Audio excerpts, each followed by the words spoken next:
And a very good morning. जागो लाहौर में आप सबको खुशामदीद।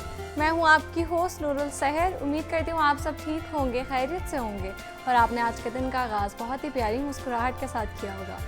व्यूअर्स, आज बात करेंगे कि बाज़ औक़ात इंसान अपनी ज़िंदगी में ऐसे एहसास से गुजरता है जो अंदर ही अंदर इसे बहुत ज़्यादा वीक करता रहता है, और वो एहसास है गिल्ट, यानी एहसास है जुर्म। और ये एक ऐसा बोझ है जो इंसान के दिल और दिमाग दोनों को बहुत ज़्यादा थका देता है, और अगर ये ज़्यादा देर रहे तो इंसान की पर्सनालिटी, उसका कॉन्फिडेंस और उसके डिसीजन मेकिंग स्किल्स ये भी बहुत ज़्यादा मुतासर होते हैं।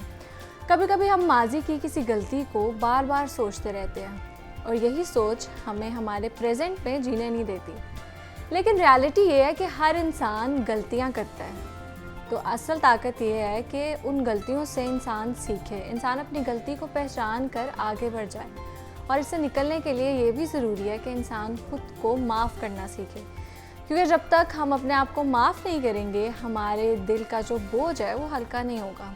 और अपनी सारी तवज्जो अपने प्रेजेंट पर रखें, अपने आप को किसी पॉजिटिव काम में मसरूफ़ रखें, और अगर पॉसिबल हो तो अपनी गलती को दुरुस्त करने की कोशिश भी करें, या जिससे गलती हुई है इससे माफ़ी मांग लें।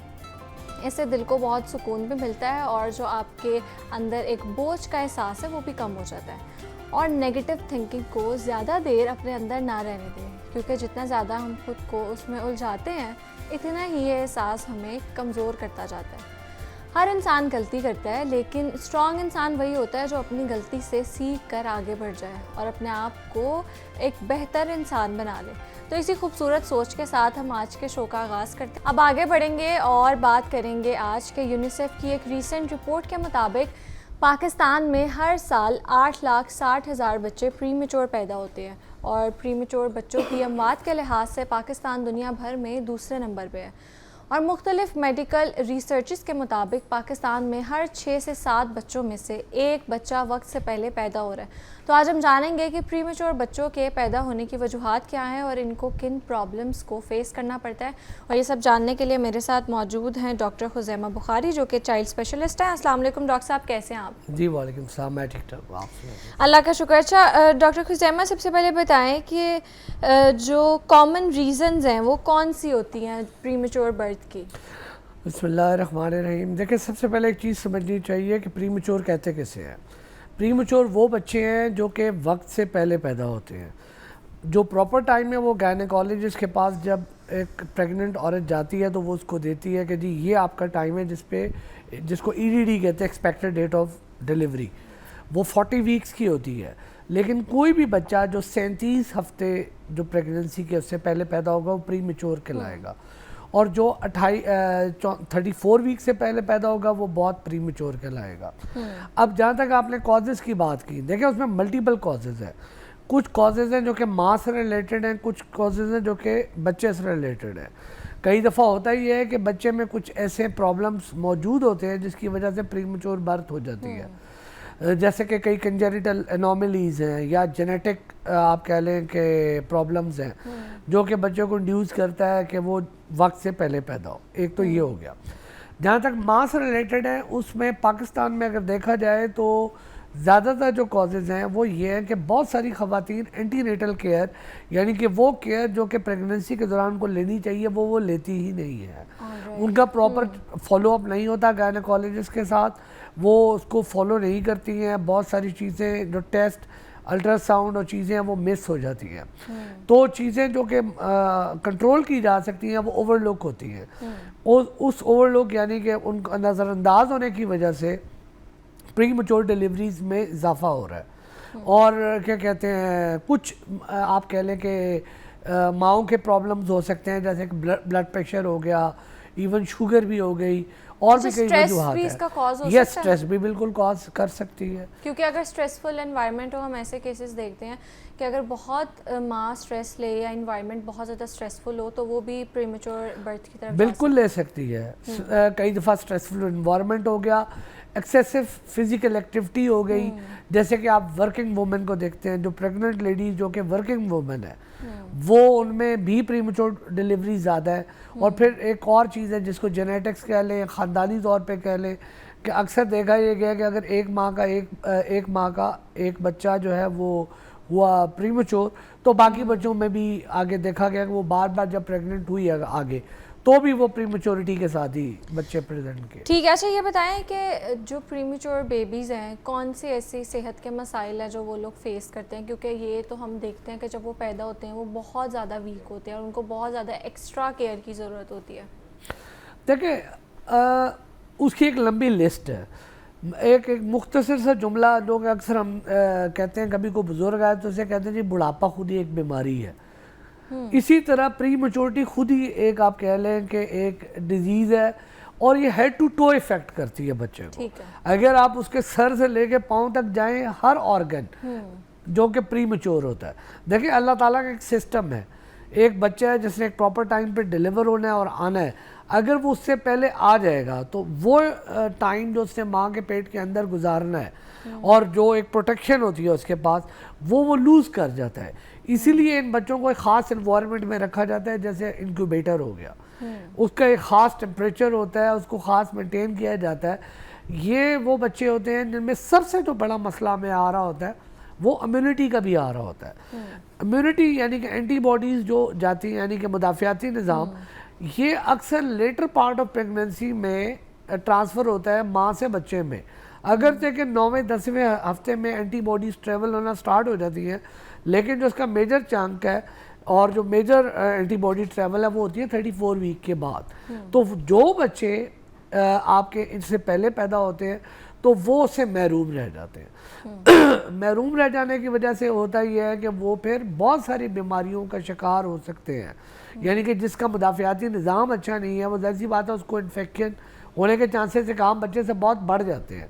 और फिर ऑर्गन्स भी आपके मैच्योर नहीं है, ना आपका ब्रेन मैच्योर है, ना आपके लंग्स मैच्योर है, ना आपके लिवर किडनीज, आपकी कोई भी चीज़ मैच्योर नहीं है। तो इस वजह से सबसे जो बड़ा प्रॉब्लम हम लोग देखते हैं वो देखते हैं इम्यूनिटी रिलेटेड। दूसरा लंग्स की जो मैच्योरिटी है, लंग्स के मैच्योर ना होने की वजह से आपको पता है अगर ब्रीदिंग सही नहीं होगी तो फिर कैसे पूरा बच्चा वो सर्वाइव कर सकता है। इनमें ख़ास चीज़ होती है जिसको हम सर्फेक्टेंट्स बोलते हैं, ये लंग्स को खोलने के लिए ज़रूरी है। जब एक बच्चा इस दुनिया में आता है तो जब वो क्राई करता है, जब वो रोता है, सांस लेता है, तो सर्फेक्टेंट है जो कि उसको हेल्प करते हैं उसके लंग्स को कि वो इन्फ्लेटेड रहे, यानी कि ओपन रहे, खुला रहे और बच्चा प्रॉपर सांस ले। लेकिन इनमें इस चीज़ की काफ़ी डेफिशिएंसी होती है, इसकी वजह से लंग्स कोलैप्स कर जाते हैं, यानी कि लंग आप कह लें कि जो आपके फेफड़े हैं वो जब खुलते और बंद होते हैं, जब वो बंद होते हैं तो उनके लिए खुलना मुश्किल हो जाता है। तो ये बच्चे मुश्किल सांस के साथ आते हैं, तो हमें फिर मसनूई तरीके से सर्फेक्टेंट देना पड़ता है या इनको मसनूई तौर पे वेंटिलेटर पे शिफ्ट करना पड़ता है। तो वो इटसेल्फ एक तो वैसे ही मुदाफ़ियाती निज़ाम कमज़ोर है, फिर आप वेंटिलेटर पे भी डाल रहे हैं, सारी मैनिपुलेशन कर रहे हैं, तो ये सारी चीज़ें बच्चे को मोर प्रोन कर देती है कि वो ज़्यादा बीमार हो और अनफॉर्चुनेटली इनकी मोर्टेलिटी, इनकी डेथ भी बहुत ज़्यादा है आम अगर किसी भी नौज़ायदा बच्चे से कंपेयर किया जाए। ठीक है। सर डॉक्टर खुज़ैमा, जैसे आपने बताया कि इतने सारे मसाइल होते हैं, उनकी इम्यूनिटी भी बहुत ज़्यादा वीक होती है, आम जो बच्चे अपने पूरे टाइम पे पैदा होते हैं उनसे अगर हम कंपेयर करें, तो कौन सी ऐसी चीज़ें हैं जो हम उनके लिए मुख्तलिफ करें और जो प्रीमेच्योर बेबीज़ हैं उनके लिए वो बिल्कुल डिफरेंट हो जाएगी? मैं बात करूँ कि केयर में, देखिए इसमें सबसे पहले तो आपको नर्सरी केयर चाहिए। ठीक है। इन बच्चों को हम डिस्चार्ज नहीं कर सकते हैं, चाहे भले हमें ठीक ही लग रहे हो। हमारा क्राइटेरिया ये होता है कि बच्चा कम से कम भी 1.5 किलो से ऊपर होगा तो वो घर जाएगा। अगर उसका वज़न 1.5 किलो से कम है तो उसको हम नर्सरी केयर में रखते हैं। नर्सरी केयर क्या होती है, वो ज़्यादातर तो टेक्निकल चीज़ें, इंक्यूबेटर होता है कि आर्टिफिशियल एक आप कह लें डब्बे नुमा एक चीज़ होती है जिसमें टेम्परेचर को मेंटेन किया जाता है, इनको मिनिमल हैंडल किया जाता है, यानी बार बार इनको टच ना करें क्योंकि जैसी बात है हमारे हाथ से जरासीम भी इनको ट्रांसफ़र हो सकते हैं और जब आप टच करते हैं तो और इन्फेक्शन के चांसेस बढ़ जाते हैं। दूसरा ये है कि कुछ चीज़ें स्क्रीन में हम लोग करते हैं, यानी कि इनको देखते हैं, जैसे कि ब्रेन में ब्लीड होने का चांस इनमें स्पॉन्टेनियस बगैर किसी वजह के भी हो सकता है, तो हम अल्ट्रासाउंड करवाते हैं डे 2 डे 3 पे और फिर रिपीट भी करते हैं डे 10 पे, क्योंकि अगर वो ब्लीड होगा तो फिर आगे ब्रेन की डेवलपमेंट में भी प्रॉब्लम आ सकता है। इन्फेक्शन फ्री इन्वायरमेंट बड़ा ज़रूरी है। अगर इन्फेक्शन हो जाएगी तो फिर बहुत प्रॉब्लम हो जाता है। कई दफ़ा हम इन्हें एहतियाती तौर पे ही दे देते हैं, क्या कहते हैं, इम्यूनोग्लोबुलिन्स। अब वो भी थोड़ा कंट्रोवर्सी है कुछ स्टडीज़ कहती हैं उसका फ़ायदा होता है और कुछ कहती हैं उसका फ़ायदा होता ही नहीं है। ठीक है। और उसके अलावा कई दफ़ा हम लोग जो इनके टेस्ट वगैरह कराते हैं अकॉर्डिंग टू सिचुएशन, जो टेस्ट आपको गाइड कर रहे हैं क्या कहते हैं उसके मुताबिक हम लोग अपना क्या कहते हैं फॉलो करते हैं। लेकिन अगर आप वैसे देखें तो it's all about nursing care. जब वो बच्चा ग्रो करता है फिर हाँ, क्योंकि बच्चे की सकिंग अच्छी नहीं होती है तो हम लोग एक ट्यूब डाल देते हैं जिसको ओजी ट्यूब कहते हैं, और ओरोगैस्ट्रिक मुंह से डालते हैं जो कि स्टमक तक जाती है। उसके ज़रिए उसे खुराक देना स्टार्ट करते हैं। ज़्यादातर माँ का दूध ही होता है जो बच्चा अच्छा टॉलरेट करता है, तो वो देते हैं और ग्रेजुअली इसको इंक्रीज़ करते हैं। क्योंकि मैंने बताया ना कि हर चीज़ इमेच्योर है, इंटेस्टाइन भी इमेच्योर है। अगर आप ज़्यादा फीड कराएंगे तो इंटेस्टाइन भी कोलैप्स कर सकती है। ठीक है। तो इसलिए हमें ग्रेजुअली इसकी फीड बिल्ड करनी होती है। और फिर हमारा टारगेट ये होता है भेजने से पहले कि वो बच्चा ऑक्सीजन फ्री हो, मतलब रूम एयर पे रह रहा हो। दूसरा ये है कि वो अपनी फीड टॉलरेट कर रहा हो और आइडली स्पीकिंग वो ओरली ले रहा हो और 1.5 किलो से ऊपर हो। तो इस बच्चे को हम वालिदैन को बुला के उनको प्रॉपर काउंसल करके उनको गाइड करके कि टेम्परेचर कैसे रखना है, कवरिंग कितनी करनी है और कितनी कितनी आवर्स के बाद फीड देनी है, पूरा गाइडेंस करके पूरा वो समझा के फिर उनको घर भेजते हैं और एक अच्छे फॉलोअप पे भेजते हैं कि आप विद इन 3-4 डेज या 5 डेज दोबारा चेक कराते रहें ताकि कोई चीज़ मिस नहीं हो। ठीक है। अच्छा ये बताएं कि हम अक्सर देखते हैं जो प्रीमेच्योर बेबीज़ है ना उनको सांस लेने में बहुत दुश्वारी हो रही होती है, तो ये क्यों होता है और उस सिचुएशन में क्या करना चाहिए? देखें ये अभी जैसे मैंने अभी पहले भी जिक्र किया कि इसका ताल्लुक आपके फेफड़ों या लंग्स के साथ है और वहाँ पर एक चीज़ होती है सर्फेक्टेंट। सर्फेक्टेंट बहुत ज़रूरी है। एक बच्चा जब पैदा होता है फुल टर्म तो उसके सर्फेक्टेंट मौजूद होते हैं जो कि उसको हेल्प करते हैं उसके लंग्स को खोलने और बंद होने में। इनमें उस चीज़ की कमी होती है। इस वजह से ये बच्चे जब सांस लेते हैं तो इनके अंदर एक तो पावर भी नहीं होती है, दूसरा जब वो लंग्स कोलैप्स करते हैं या सुकड़ते हैं तो उनके लिए खुलना मुश्किल हो जाता है। इस वजह से ये प्रॉब्लम आती है। ये भी एक मेडिकल एमरजेंसी टाइप है जिसको हम अपनी ज़बान में RDS रेस्पिरेटरी डिस्ट्रेस सिंड्रोम कहते हैं। इसमें कई दफ़ा आप कह लें वर्स्ट सिनेरियो में हमें मसनूई मशीन यानी वेंटिलेटर पे भी बच्चे को डालना पड़ सकता है और सर्फेक्टेंट देने पड़ते हैं और सर्फेक्टेंट भी अनफॉर्चुनेटली बहुत एक्सपेंसिव है।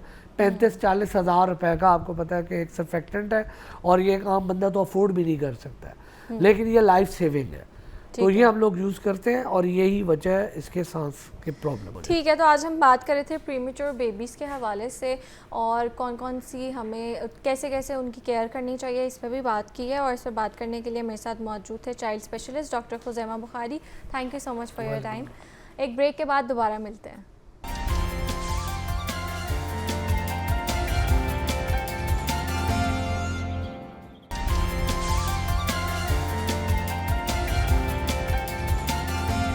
Welcome back. आगे बढ़ते हैं और हम बात करेंगे आज कि हमेशा हम ये सुनते हैं कि बिज़नेस करने के लिए लाखों का बैंक बैलेंस चाहिए होता है और डिग्रीज भी चाहिए होती हैं, लेकिन ये सच नहीं है। क्योंकि आज हम बात करेंगे उन लोगों की जो कम पढ़े लिखे हैं और जिनकी जेब में पैसे भी बहुत कम है लेकिन वो अपना फ्यूचर बदलना चाहते हैं। तो इसी मौजू पर गाइडेंस के लिए आज हमारे साथ मौजूद हैं बिज़नेस एक्सपर्ट अवैस बिन मेहताब। अस्सलाम वालेकुम, कैसे हैं आप? वालेकुम अस्सलाम नूर, अल्हम्दुलिल्लाह, आप खैरियत से? अल्लाह का शुक्र। अच्छा अवैस साहब, सबसे पहले तो बताएं कि अक्सर लोग कहते हैं कि बिज़नेस करने के लिए ना डिग्री होना ज़रूरी नहीं है, आपको स्किल आना चाहिए, आपका माइंडसेट अच्छा होना चाहिए, तो आप इस बात से मुत्तफ़िक हैं? जी बिल्कुल मुत्तफ़िक हूँ और रिसर्च भी यही कह रही है कि 10 में से 6 एंटरप्रेन्योर्स जो हैं वो उनके पास कोई बैचलर्स डिग्री नहीं है। ओके, और इंटरेस्टिंग। हाँ, और इससे भी ज़्यादा इंटरेस्टिंग फैक्ट ये है कि about 91% of entrepreneurs around the globe they don't have any business degree with them। तो मतलब वो बिजनेस डिग्री, अगर हम ये सोचते हैं कि जी अच्छा ये एक तो ये सोचते हैं कि कोई एक डिग्री होनी चाहिए और दूसरी साइड पे कि जी एक बिजनेस डिग्री होनी चाहिए, तो जब हम ये सोचते हैं कि जी बिजनेस डिग्री करेंगे तो ज़्यादा बड़ा एंटरप्रेन्योर बनेगा, या एंटरप्रेन्योर है ही नहीं ऐसा। फॉर्मल एजुकेशन ऐसा नहीं है कि ज़रूरी नहीं है, मतलब उसमें जो एक तादाद है उसमें उनकी बेसिक एजुकेशन है, लेकिन फॉर्मल एजुकेशन का इससे कोई इतना ताल्लुक़ नहीं है अगर हम रिसर्च बेस्ड बात करें तो। बिज़नेस कोई भी एंटरप्रेन्योरियल वेंचर जो है वो आपका आइडिया होता है। वो आइडिया के लिए आपको कोई डिग्री होल्डर होना ज़रूरी नहीं है। अगर आपके पास एक आइडिया है जो कि जिसको आप स्केल कर सकते हैं, जिसमें से आप अपनी लिविंग अर्न कर सकते हैं, घर चला सकते हैं, तो वो आपका बिज़नेस है। ठीक है। अच्छा ये बताएं कि जो सब लोगों का सवाल होता है, हम आजकल देखते हैं बड़े छोटे छोटे लोग हैं, उन्होंने अपना काम स्टार्ट किया हुआ है, चाहे क्लोथिंग लाइन है, बड़ी एक कम आमदन में उन्होंने स्टार्ट किया हुआ है, फिर ज्वेलरी का काम कर रहे हैं, और कोई होम बेस्ड उन्होंने डेकोर का या ये सारी चीज़ें कर रहे हैं। तो जो सबका सवाल है कि कम पैसों में हम कैसे अच्छा बिजनेस स्टार्ट कर सकते हैं। अगेन नूर, आइडिया है, बिजनेस इज योर आइडिया। अब आइडिया के बाद आपने उसमें क्या करना है कि आपने उस पर एक स्टार्ट लेना है। ये नहीं सोचना कि जी मेरे पास कितने रिसोर्स, जो गिवन रिसोर्सेज हैं उसमें आपने काम करना है। किसी भी इकोनॉमी का जो बैकबोन है वो स्मॉल एंड मीडियम एंटरप्राइज है, जिसको हम एसएमईज बोलते हैं। और एसएमईज का जो कंट्रीब्यूशन है वो अब पाकिस्तान में भी 90% प्लस आपके एसएमईज काम कर रहे हैं।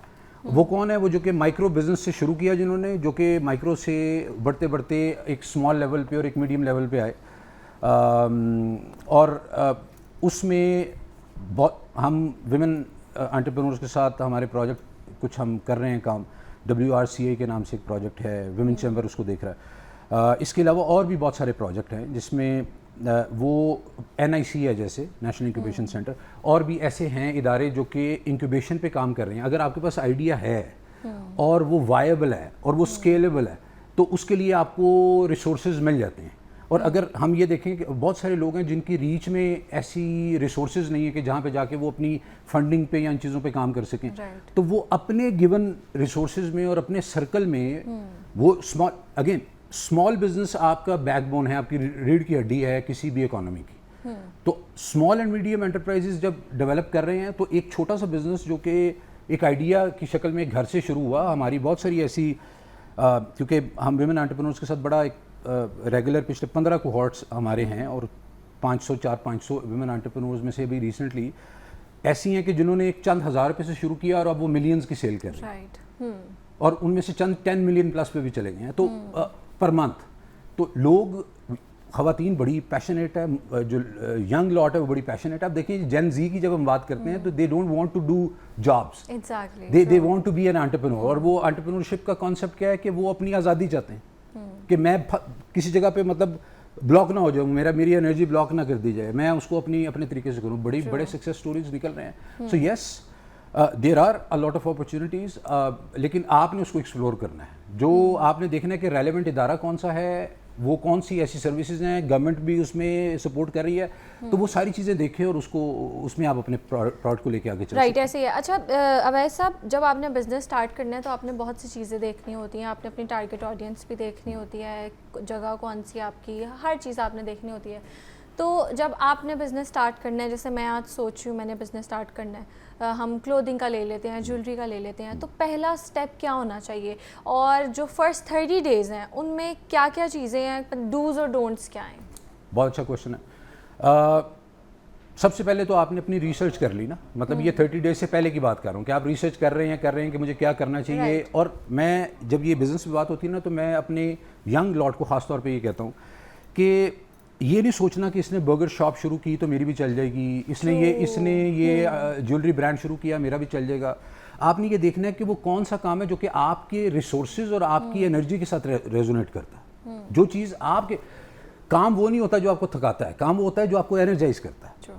तो जब आप अपने पैशन के मुताबिक, वो पैशन और प्रोफेशनल अलाइनमेंट जिसे कहते हैं ना, तो जब आप अपने पैशन के मुताबिक चलेंगे, आप देखेंगे कि ये काम मैं कर सकता हूँ। अब जैसे ख़वातीन है, अचार बना रही है एक खातून, अब घर में बड़ा अच्छा, उसकी बड़ी तारीफ हो रही है। उसने जब बेचना शुरू किया तो उसको पता चला कि बहुत बड़ी मार्केट है जिसको मैं एक्सप्लोर कर सकती हूँ, और वो लाखों की सेल करनी शुरू की।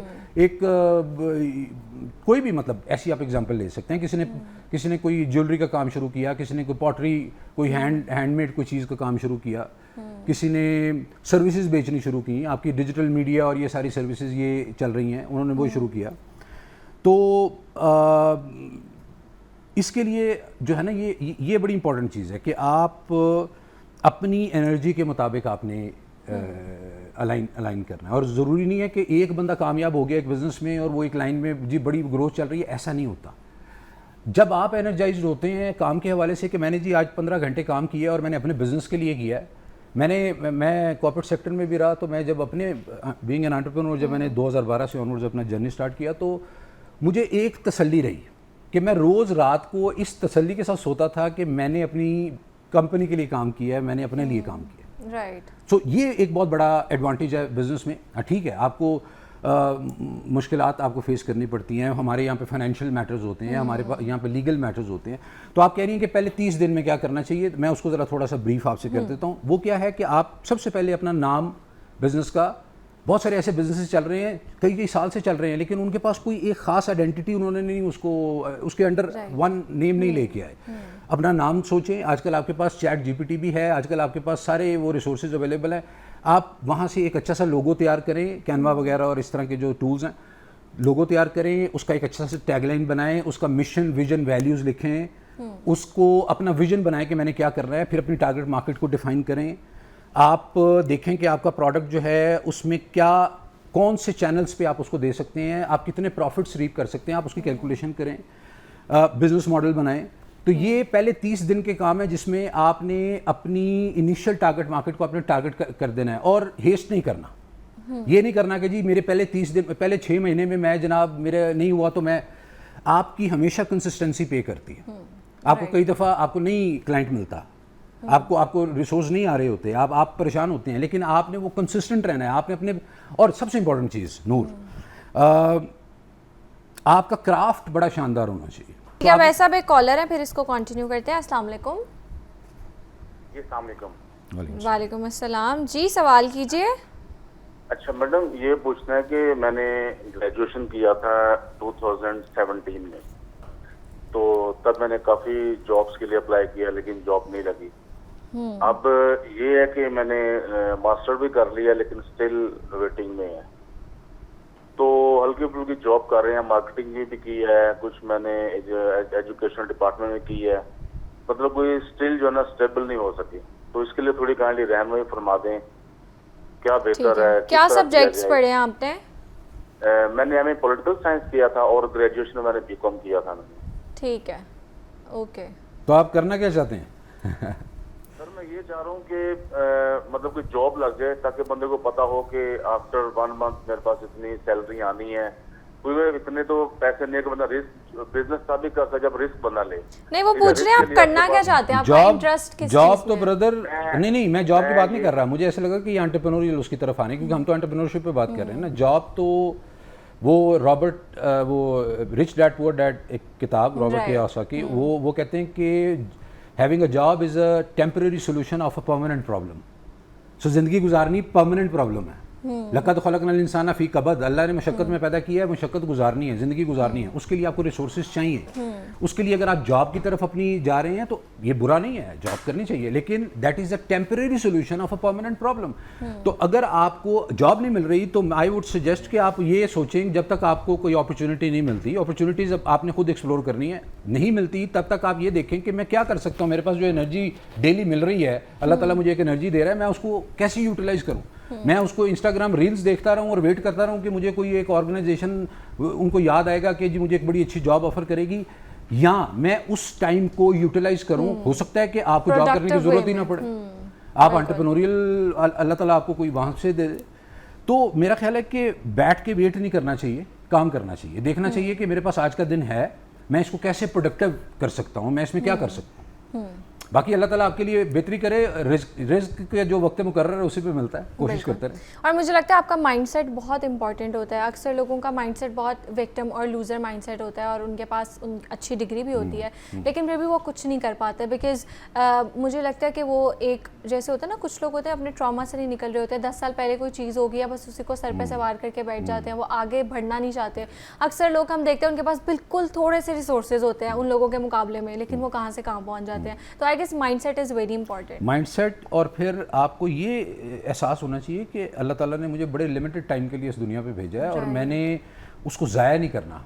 हम, और जॉब के हवाले से मैं एक और चीज़ आपको, क्योंकि मैं कॉर्पोरेट सेक्टर में, जैसे मैंने आपको जिक्र किया, मैंने 8 साल नौकरी भी की अपने अर्ली करियर में।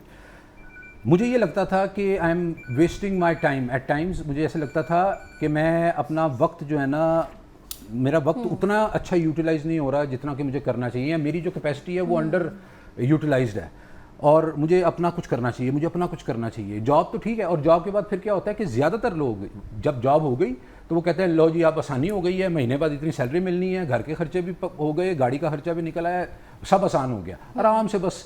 और फिर क्या होता है, जॉब की 9 to 5 जॉब की और 5 आपने ये सवाल, मैं उसको कनेक्ट कर रहा हूँ जो हाँ, आपने बात की थी 9 to 5 जॉब की। लोग ये सोचते हैं, आमतौर पे हम ये सोचते हैं कि मैं जॉब भी कर लूँगा और मैं बिज़नेस भी कर लूँगा। मैंने ये कॉम्बिनेशन कामयाब होते कम देखा है, क्योंकि आई बिन कंसल्टेंट सिंस लास्ट 14-15 ईयर्स, तो मैंने भी बहुत कम देखा है। आपको कश्तियाँ जला के आगे चलना पड़ता है अगर आपने वाकई कुछ करना है। अगर आप चाह रहे हैं कि आपने करना है, हाँ पैरेलल करना है, तो फिर क्योंकि देखिए इंसान की कैपेसिटी है, वो अगर 8 घंटे 9 घंटे 10 घंटे एक ऑर्गेनाइजेशन को अपने दे के आ रहा होगा, तो अगर वो ये सोचता है जी 8 बजे से रात 12 1 बजे 2 बजे तक मैं एक काम कर लूँगा, तो फैमिली भी देखनी है और अपनी बाकी चीज़ें भी देखनी है, हमारा एक सोशल सर्कल, तो कैसे वो करेगा मैनेज। अच्छी बात है, कोशिश करें, लेकिन वहाँ पे देखें कि जहाँ पे मेरा, अब मैं यहाँ पे आपको अगर अपने एक्सपीरियंस से बताऊँ तो मैंने एकदम ये नहीं किया कि जी मैंने जॉब छोड़ दी और मैंने एक बिज़नेस शुरू किया। मैं आहिस्ता आहिस्ता उसके साथ में अपना वो प्लानिंग करता रहा। फिर जब मुझे ये लगा कि मेरा किचन रन होना शुरू हो गया है, तो फिर मैंने जॉब को क्विट किया और उसके बाद मैंने मज़ीद कोशिश करना शुरू कर दी। Exactly, very good point. और आज हम बिजनेस आइडियाज़ के हवाले से बात कर रहे थे और कैसे हम कम रिसोर्सेज में भी अच्छा बिजनेस रन कर सकते हैं, कौन सी चीज़ें हैं जिनसे हमें एहतियात करनी चाहिए और कौन सी चीज़ें हैं जो हमें दिमाग में रख के अपना बिजनेस स्टार्ट करना चाहिए, इस पर बात की है। और इस पर बात करने के लिए मेरे साथ मौजूद थे business expert Awais bin Mehtab. Thank you so much for your time. एक ब्रेक के बाद दोबारा मिलते हैं।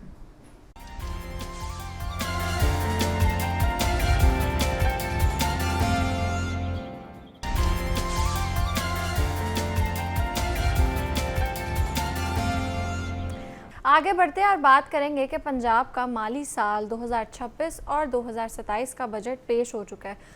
हुकूमत इसे 5,900 अरब से ज़ायद का तारीखी और टैक्स फ्री रिलीफ बजट करार दे रही है, जहां तालीम, सेहत और आईटी के लिए भारी फंड्स रखे गए हैं। लेकिन दूसरी तरफ अपोजिशन इसे मुस्तरद कर चुकी है और मुलाजमीन की सैलरीज़ में सिर्फ 7% इजाफे पर शदीद मायूसी पाई जा रही है। तो क्या ये बजट वाकई आम आदमी को रिलीफ दे पाएगा या इससे महंगाई मज़ीद बढ़ेगी? इसी पर बात करने के लिए आज हमारे साथ मौजूद हैं खालिद महमूद रसूल साहब। अस्सलाम वालेकुम, कैसे हैं आप? जी वालेकुम सलाम, thank you very much for having me जी।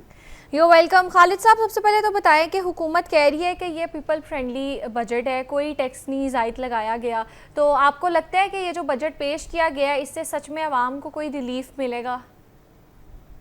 देखिए जी, इसमें दो मुख्तलिफ बातें हैं। पहली बात तो ये है कि हुकूमत का कहना भी इतना गलत नहीं है कि ये सरप्लस बजट है, कोई नया बजट नहीं लगाया, और उन्होंने जो गुंजाइश निकाली है कि बहुत हद तक वो तरक्याती अखराजात पे काफी बड़ा जी खालिद साहब, मैं पूछ रही हूँ कि आवाम को सच में इस बजट से कोई रिलीफ मिलेगा? मैं उधर ही आ रहा हूँ जी। तो पहला तो ये है कि हुकूमत का अपनी हद तक जो ये कहना है उसमें उसने काफी उन्होंने प्रोविजन भी रखी हैं, जैसे सहूलत बाजार है, रमजान बाजार है, लैपटॉप है, उनके बकौल किसानों के लिए काफी हमने कर्ज प्रोग्राम रखे हैं और इस तरह की चीजें भी हैं। जहाँ तक पब्लिक की रिलीफ का ताल्लुक है ना जी, देखिए पब्लिक की रिलीफ से अगर मुराद हम लेते हैं कि डायरेक्ट कैश ट्रांसफर, उसमें आप देखिए कि उनकी सैलरी सिर्फ 7% बढ़ी है, जो कि नाकाफी है, लेकिन वो फेडरल में क्योंकि उतनी है तो लिहाजा इधर की उन्होंने उनकी है। अच्छा, पेंशन में इजाफा बहुत कम किया गया है।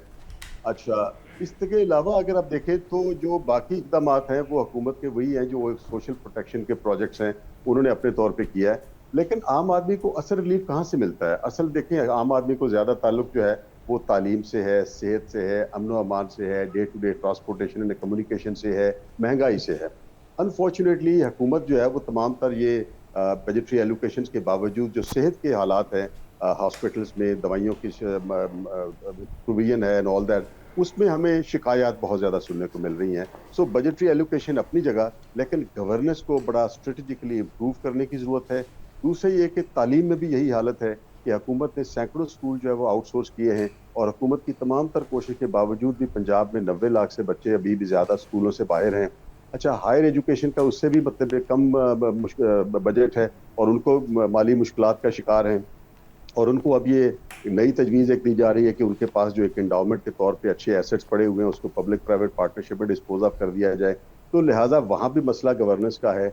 इसी तरह ये है कि साफ़ सुथरा पंजाब है, साफ़ पानी है, ये है वो है, ये बहुत सारे जो एलिमेंट्स हैं तो पब्लिक रिलीफ के लिए, लेकिन इनकी तरजीहात और जो काम करने का तरीकाकार है उसमें तब्दीली की ज़रूरत है।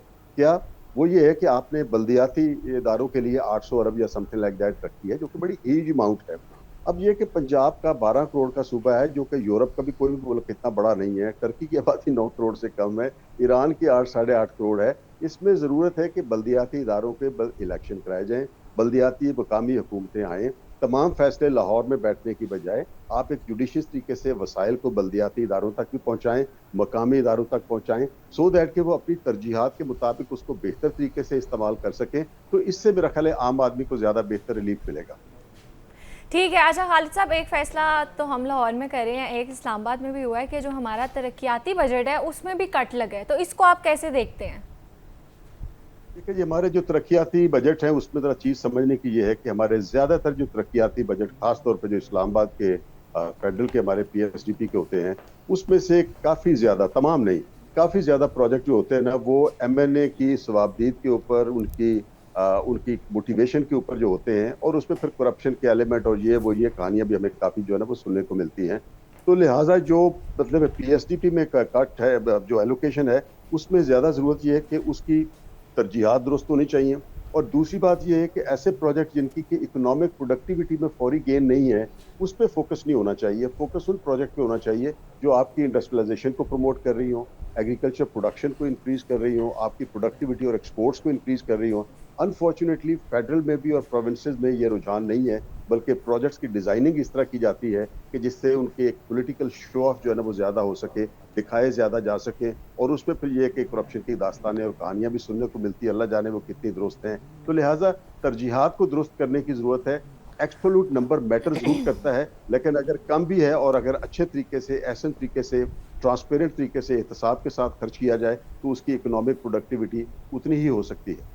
ठीक है। अच्छा खालिद साहब, ये बताएं कि वफाक के और जो पंजाब का बजट है, इसमें आपने जो हमारे इलेक्ट्रिक व्हीकल्स हैं या जो सोलर है, उस पर आपने कोई रिलीफ देखा है?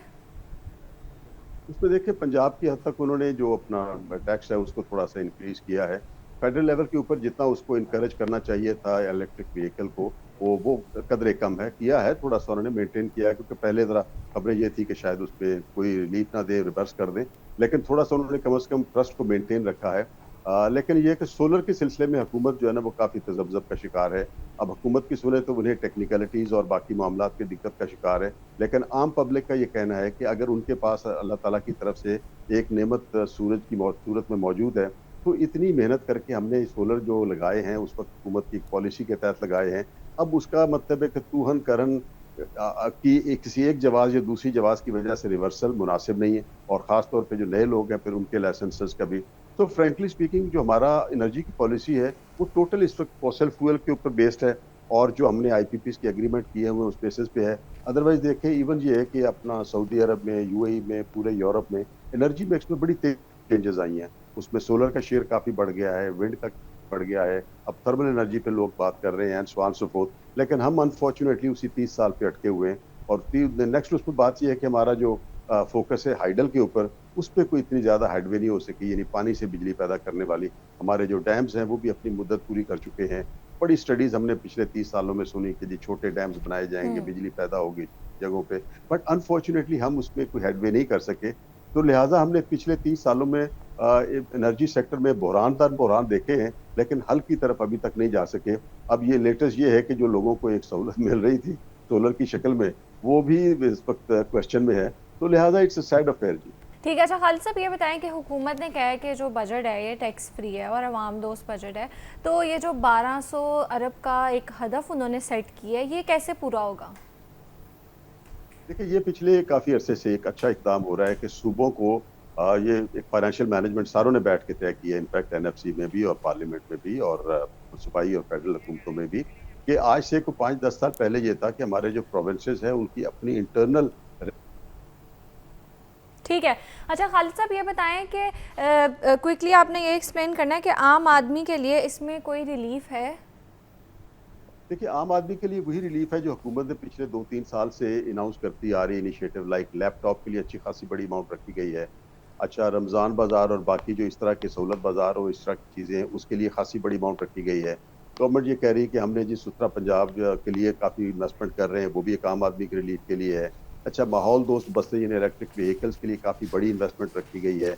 अच्छा, उसके अलावा ये हुकूमत क्लेम करती है कि हमने 25 अरब से ज़्यादा सब्सिडीज़ जो है वो ट्रांसपोर्ट के मद में दी है, जो इलेक्ट्रिक व्हीकल्स की, स्पीडो की और ये बाकी जो ऑरेंज ट्रेन की है, सो ऑन सो फोर्थ। तो हुकूमत के ख्याल के मुताबिक तो वो ये अरबों रुपए अवाम ही की रिलीफ के लिए दे रहे हैं, लेकिन अवाम जिन जिन लोगों को इससे फ़ायदा हो रहा है डेफिनेटली वो रिलीफ है।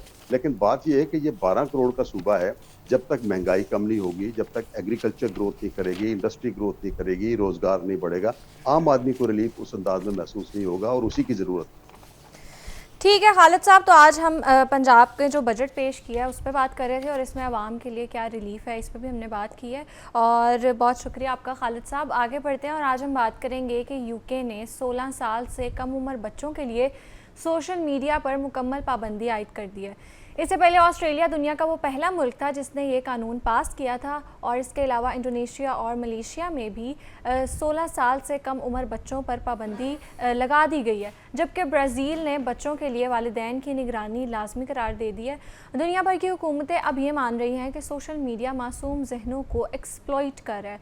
मुसलसल स्क्रोलिंग, साइबर बुलिंग और हर वक्त ऑनलाइन रहने की एडिक्शन ने बच्चों से इनका बचपन, इनकी नींद और इनका सुकून छीन लिया है। तो आज हम बात करेंगे कि ये पाबंदी क्यों ज़रूरी है और क्या सिर्फ कानून बना देने से ये मसला हल हो जाएगा। और इस पर बात करने के लिए मेरे साथ डॉक्टर तहमीना मौजूद है। अस्सलाम वालेकुम, कैसी हैं आप? वालेकुम अस्सलाम, अल्हम्दुलिल्लाह I am good, thank you for inviting. You welcome. अच्छा डॉक्टर साहिबा, सबसे पहले तो ये बताएं कि आप क्या समझती हैं ये जो एक अच्छा स्टेप उठाया, हमने देखा था ऑस्ट्रेलिया ने पहल की थी, ऑस्ट्रेलिया ने सबसे पहले इस बारे में बात करना शुरू की थी, अब बाकी ममालिक भी इसकी तरफ आ रहे हैं और वो ये भी इस चीज़ पे भी बड़ा एम्फेसिस डाल रहे हैं कि जो पेरेंटल कंट्रोल्स हैं या जो पेरेंट्स की निगरानी में इसका यूसेज है उस पर भी ख़ास तवज्जो दें। तो आप ये जो इन्होंने एक स्टेप उठाया, ये जो एक इनिशिएटिव लिया, इसको आप कैसे देखती हैं और आपको लगता है कि हम पाकिस्तान में भी ये लेके आ सकते हैं? देखिए, बहुत ज़रूरी स्टेप था और इन्होंने बहुत अच्छा किया कि ये स्टेप लिया। इसमें एक और चीज़ मैं ऐड करना चाहूँगी कि बेशक आप 16 साल 18 साल या कोई भी एज रख लें, लेकिन 13 साल के बाद जब आप मोबाइल का यूसेज बच्चे को दे रहे होते हैं तो वो भी काफ़ी ज़्यादा रिस्की होता है, लेकिन ज़रूरी भी आजकल के दौर में। लेकिन उसके साथ साथ बच्चे का जो माइंडसेट बचपन में बनना शुरू होता है, दैट इज़ क्वाइट इम्पॉर्टेंट। तो उसकी वजह से 16 साल की लिमिट रखना दैट इज़ गुड। उससे पहले का जो यूजेज है, जैसे कि अक्सर लोग कहते हैं, तो उसको मिनिमल होना चाहिए और स्पेसिफिक होना चाहिए। और ये बहुत भी चाहिए ना कि क्या हाँ, यूज़ कर रहे हैं, क्योंकि कंटेंट क्या कंज्यूम कर रहे हैं इस पर भी बड़ा फोकस करना चाहिए। इसमें हमारे यहाँ पे किसी ने बात की थी कि आजकल तो ये कहा जाता है कि लाजमी करार दे दिया है कि बच्चा जब 3 साल का हो या 5 साल का आई गेस, तो उसको फ़ोन आप दें, मतलब उसको आप टेक्नोलॉजी से इंट्रोड्यूस करवाएं। और मुझे I don't agree with this, maybe इस पर रिसर्च हुई होगी, क्योंकि मुझे लगता है कि वो आपके डेवलपमेंट और ग्रोथ के स्टेजेस होते हैं और ये भी बड़ा मैटर करता है कि आप क्या कंटेंट देख रहे हैं, क्योंकि आपको भी पता है कि हमारे घरों में जब एक दफ़ा फ़ोन पकड़ा दिया जाता है तो वो कहाँ जा रहा है, क्या देख रहा है, उस पर बिल्कुल फोकस नहीं किया जाता।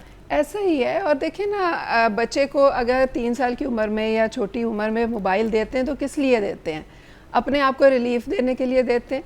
उसको इसलिए देते हैं कि वो उस पर कोई प्रोग्राम्स देखे, कोई एक्टिविटी हो रही हो और वो उसमें बिज़ी हो जाए। लेकिन उसके साइड इफ़ेक्ट्स कितने हैं, उसके आफ्टर इफ़ेक्ट्स कितने ज़्यादा हमें लेटर एज में नज़र आते हैं, वो बहुत ही ज़्यादा हैं। और इनके हवाले से अगर हम बात करें, जैसे आपने भी कहा कि स्लीप डिस्टर्बेंस होती है, इमोशन जो रेगुलेशन है उसमें मसाइल आते हैं, अपने उनके न्यूरोट्रांसमीटर्स में अफेक्ट आ जाते हैं। तो इस एज में बच्चे की ख्वाहिश नहीं होती कि वो मोबाइल यूज़ करे, बच्चे के ऊपर वो एनफोर्स किया जाता है, यानी वालिदैन जो हैं वो अपनी सहूलत के लिए उसे एनफोर्स करते हैं। और इवेंचुअली जब बच्चा आदी हो जाता है तो तब उन्हें एहसास होता है, ओहो ये तो मसला हो गया, अब हम क्या करें। तो उस वक्त पे वो रोकने की कोशिश करते हैं। तो ये दोनों तरीके गलत हैं। एक ये कि आप बच्चे को उस एज में मोबाइल दे रहे हैं और रीज़न भी गलत है जिसकी वजह से दे रहे हैं, और दूसरा ये कि जब वो आदी हो गया तो उसको आप इस तरह से कंट्रोल करने की कोशिश करें। अच्छा डॉक्टर तमीना, हम ये भी देखते हैं, जैसे आपने बात की है कि हम खुद ही पहले बच्चों को इंट्रोड्यूस करवाते हैं और उनको जो उनका स्क्रीन टाइम है, जो कि बहुत डेंजरस चीज़ है कि छोटे छोटे बच्चे होते हैं उनका स्क्रीन टाइम बहुत ज़्यादा होता है और वो बहुत देर कॉन्टीन्यूसली देख रहे होते हैं। तो उससे ऑब्वियसली उनकी जो पर्सनालिटी है उस पर भी इफेक्ट होता है। अक्सर हम ऐसा कंटेंट बच्चे देख रहे होते हैं, अगर हम मतलब जैसे मैंने बात किया कि हम चेक एंड बैलेंस नहीं रखते ना कि बच्चे क्या देख रहे हैं, जिसमें वायलेंस भी होता है, जिसमें वल्गर लैंग्वेज यूज़ हुई होती है, ऐसे विजुअल्स होते हैं जो कि अभी उनको नहीं देखने चाहिए। तो आपको क्या लगता है कि अगर वायलेंस बेस्ड कंटेंट को देख रहे हैं या वल्गर चीज़ें बहुत ज़्यादा देख रहे हैं तो ये आगे जाके या उसी एज में उनकी डेवलपमेंट या उनकी ग्रोथ पर कैसे इफेक्ट करेंगे? बहुत बुरा अफेक्ट आता है, इसलिए कि उसमें जो मेन चीज़ होती है वो ये होती है कि द इंफॉर्मेशन जो आप प्रेगनेंसी में भी बच्चे के अंदर फीड कर रहे हैं that stage with the child. अच्छा। और जैसे ही बच्चा पैदा हुआ उसके बाद बेशक वो बोलेगा नहीं, वो कोई आपको रिस्पांस शुरू में नहीं देगा, लेकिन इन्फॉर्मेशन फीड होना शुरू हो जाती है। तो अगर आपने 3 साल या किसी भी एज में बच्चे को मोबाइल का यूजेज स्टार्ट करा दिया, शुरू में तो आप कहेंगे कि नहीं जी सिर्फ खाने के टाइम पर थोड़ा सा वो देखे, लेकिन इवेंचुअली क्या होता है कि बच्चा फिर ज़िद करता है, फिर माएँ सरेंडर कर देती हैं कि ठीक है बच्चा ये ज़िद कर रहा है कोई बात नहीं। फिर आहिस्ता आहिस्ता पेरेंटल कंट्रोल आप कैसे रखेंगे जब बच्चे को ये आपने समझाया ही नहीं, गाइड ही नहीं किया कि वो क्या देखे और क्या ना देखे। और जो छोटी एज है 3 इयर्स की एज या इवन 16 से नीचे की जो एज है, इस एज में बच्चे इम्पल्सिव होते हैं, उनके अंदर ख्वाहिशात होती हैं, उनके अंदर डिफरेंट एजेस के हिसाब से एक्सप्लोरेशन की ख्वाहिश होती है, तो वो उस पर एक्सप्लोर करते ही करते हैं।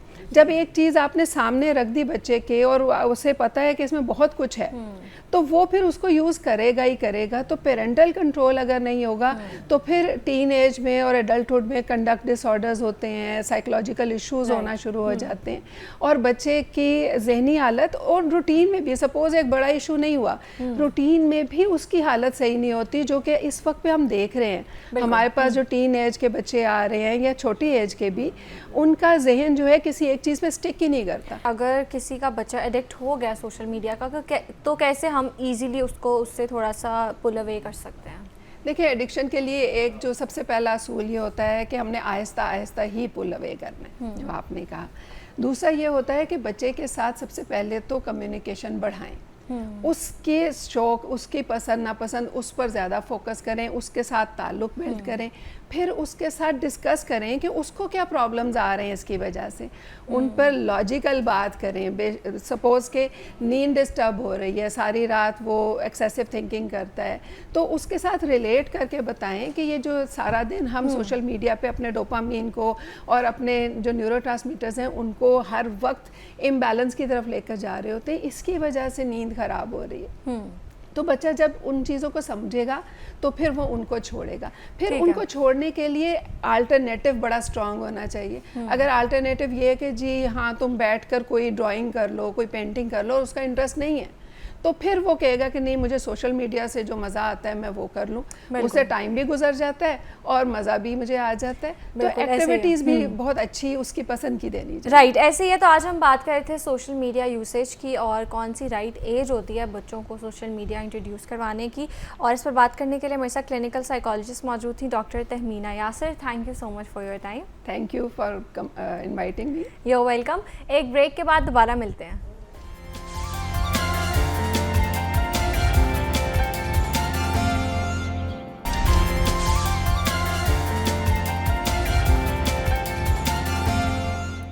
Welcome back. आगे बढ़ते हैं और आज हम बात करेंगे फ़ैशन ट्रेंड्स के हवाले से, क्योंकि मौसम के लिहाज से कपड़ों का इंतखाब बहुत ज़्यादा ज़रूरी है, और ये भी जानेंगे कि क्या हर नया फ़ैशन अपनाना ज़रूरी होता है, और बदलते वेदर में कैसे हम कपड़े चूज़ कर सकते हैं जो ना सिर्फ खूबसूरत लगें और आरामदेह भी हों, कॉम्फी भी हों, क्योंकि हर एक की इस मौसम में पहली चॉइस यही होती है कि कपड़े जो हैं वो कंफर्टेबल होने चाहिए।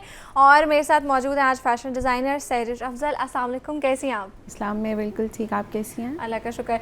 अच्छा सहरिश, बताएं थोड़ा सा अपने बारे में, क्योंकि हम ऑफ कैम बात कर रहे थे कि आपने मेडिकल से फ़ैशन की तरफ स्विच किया, विच इज़ वेरी इंटरेस्टिंग। तो थोड़ा सा बताएं, और क्या करती हैं आप और कैसा आपका काम जा रहा है, और आपको क्या लगता है कि आजकल क्या ट्रेंड पे है 2026 में? सबसे पहले तो मैं अपने बारे में बात करूंगी। मैं मेडिकल इंडस्ट्री से बिलोंग करती थी और मैंने 10 इयर्स मेडिकल में स्पेंड किए। मुझे बहुत फ्रस्ट्रेटिंग लगता था मेडिकल में काम करना, हर वक्त टेंशन, अपनी चॉइस से रखा था? अपनी चॉइस से रखा था, बट उसमें काम करके then I came to realize कि नहीं यार मुझे मज़ा नहीं आ रहा काम करने का, and I switched my field from physiotherapy to fashion industry. before jumping into it, I do internships, I do hands-on practice, I do little courses to understand the textile, the fabric, the color theory. So then I jumped into it. और मुझे अपने फैसले पे कोई regret नहीं है, मुझे बहुत मज़ा आ रहा है काम करने का और ये कलर, ये फील्ड बहुत इनोवेटिव, बहुत कलरफुल है. Right. So I love my decision and I am enjoying it a lot. ठीक है. अच्छा सैरिश, थोड़ा बताएं कि 2026 में क्या ट्रेंड्स चल रहे हैं? यार बहुत रैपिड ट्रांजिशंस हैं ट्रेंड्स को लेके. अगर हम बात करें कट लाइंस को लेके तो फर्शी शलवार से बात घूमती घूमती बैलून पैंट्स पे आ गई है. दरमियान में फ्लेयर्ड पैंट्स का ट्रेंड भी था. तो ट्रेंड इतनी स्पीड से चेंज हो रहे हैं और आप हर ट्रेंड को अकॉर्डिंगली फॉलो नहीं कर सकते, ना अपनी बॉडी टाइप के हिसाब से, ना वेदर के हिसाब से. सो आपको ये देखना है कि आप किस में कंफर्टेबल हैं, आपके लिए इम्पोर्टेंट क्या है. अगर हम बॉडी टाइप क्या आपकी बॉडी टाइप क्या है. अगर हम अभी रिसेंट ट्रेंड जो चल रहा है बैलून पैंट्स, उसकी बात करें, आपको हर डिज़ाइनर के पास नज़र आ रही है. बट अगर आप पियर शेप बॉडी हैं या आपकी हाइट कम है तो आप बैलून पैंट नहीं पहन सकते. आप उसमें चबी लगेंगे, आप हेल्दी लगेंगे, आपकी हाइट और कम लगेगी. सो आपने डिसाइड करना है कि आपकी बॉडी टाइप पे सूट क्या करता है.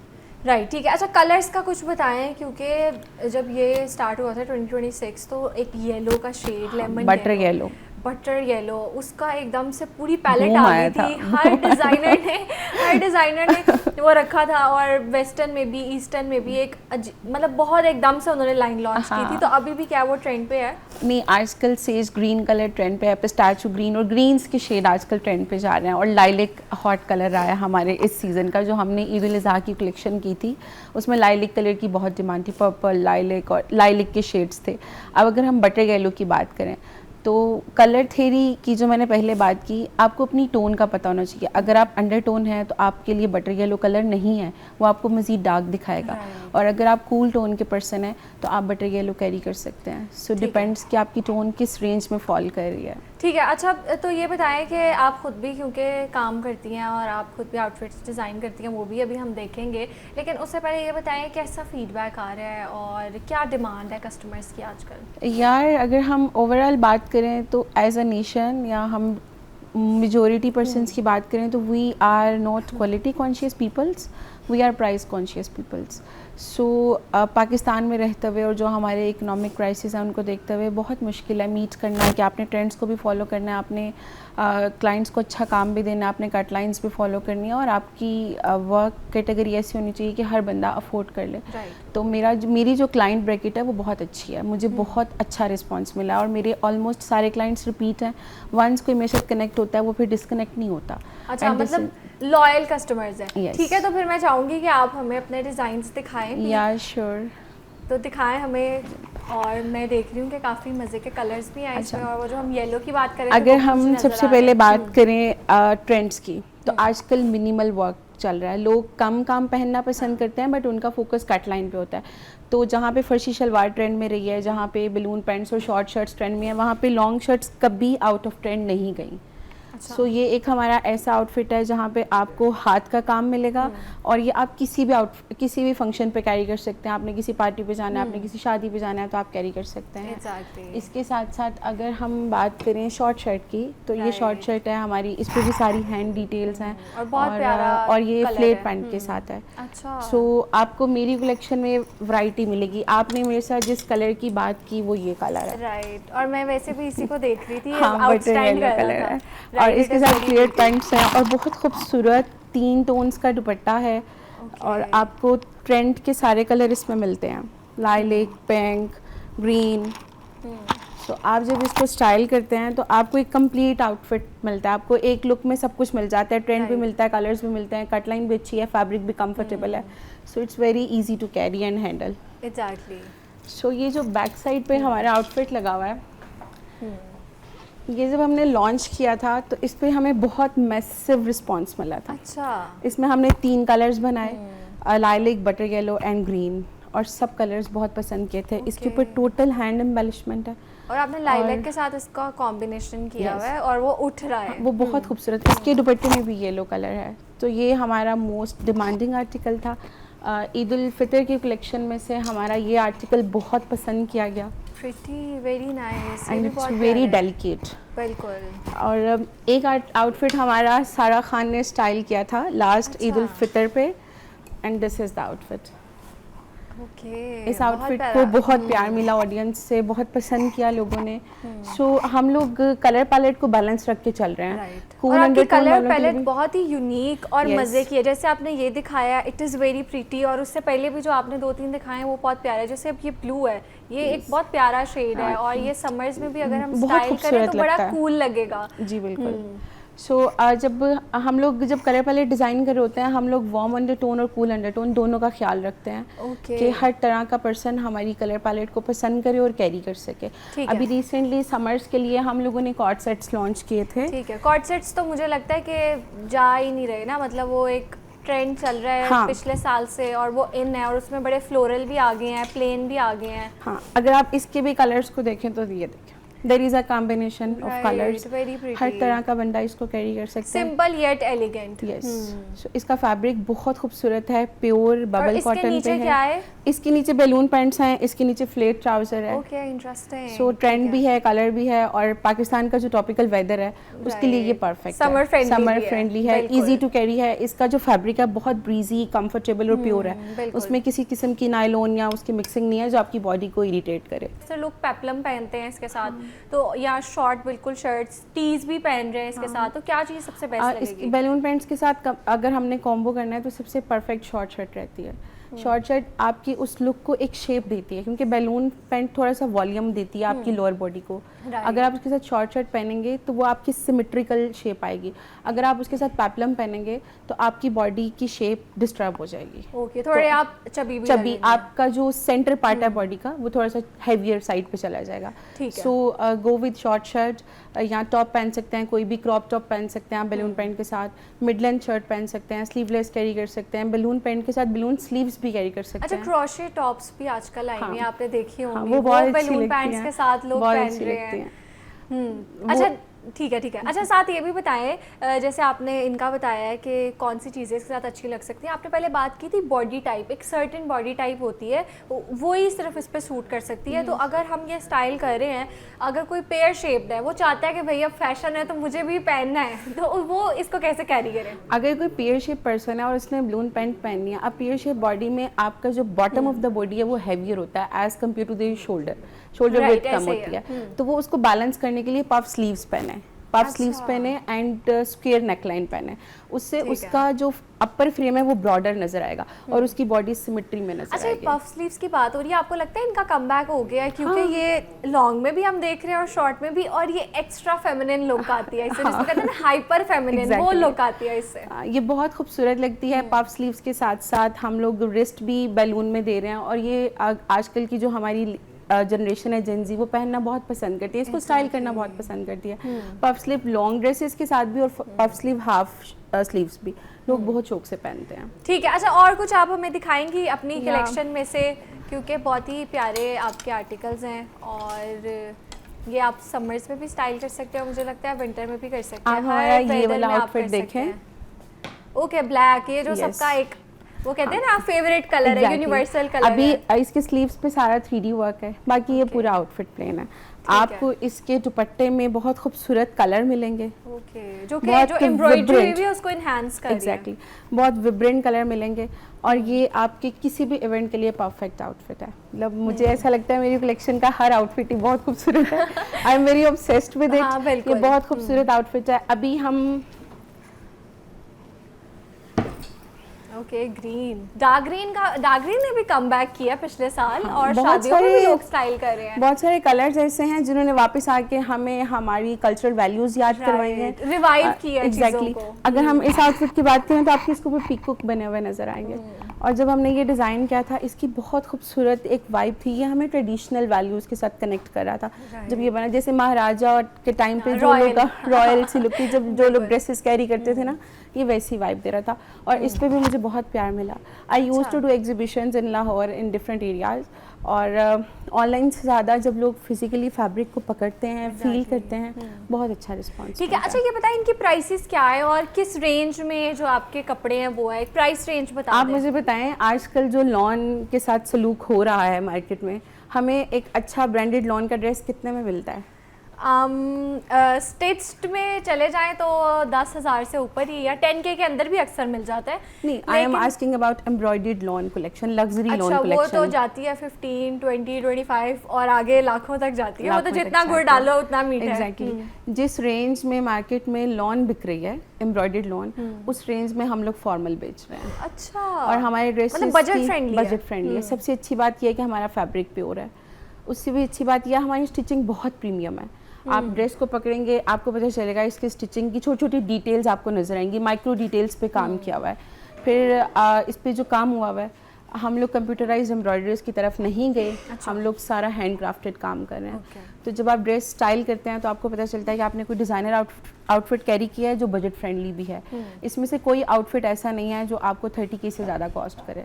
ठीक है। और जो कैजुअल्स हैं, जो कॉर्ड सेट्स हैं, वो तो कम प्राइसेस होगी ना बहुत उनकी? Economical price. अच्छा, तो कस्टमाइज कर देती हैं अगर कस्टमर की डिमांड हो कि मुझे इस तरह का चाहिए? कुछ कलेक्शन के आर्टिकल्स हैं जो कस्टमाइज नहीं होते, जिसमें हमारा रेडी टू डिलीवर स्टॉक पड़ा होता है। बट कुछ आर्टिकल ऐसे हैं जिसमें हम कस्टमाइजेशन ऑफर करते हैं क्लाइंट को। आप कलर, फैब्रिक, साइज कुछ भी कस्टमाइज करवा सकते हैं। और हमारा डिलीवरी टाइम भी बहुत शॉर्ट है, within 1 week 5 working days में हम डिलीवर कर देते हैं। ठीक है। और फीडबैक आपको अच्छा आ रहा है? बहुत अच्छा। ठीक है, तो आज हम बात कर रहे थे कि क्या फ़ैशन ट्रेंड्स चल रहे हैं और कलर्स कौन से हैं जो ट्रेंड पे है। और इस पर बात करने के लिए मेरे साथ मौजूद थी सहरिश अफजल, जिन्होंने अपनी बहुत प्यारी कलेक्शन भी हमें दिखाई है। आपकी कलेक्शन बहुत ज़बरदस्त थी and best of luck and thank you so much for coming. Thank you so much for inviting and giving me the opportunity. You're welcome. That's it for today. मिलते हैं कल इंशाल्लाह। अपना बहुत ज़्यादा ख्याल रखिएगा। अल्लाह हाफिज़।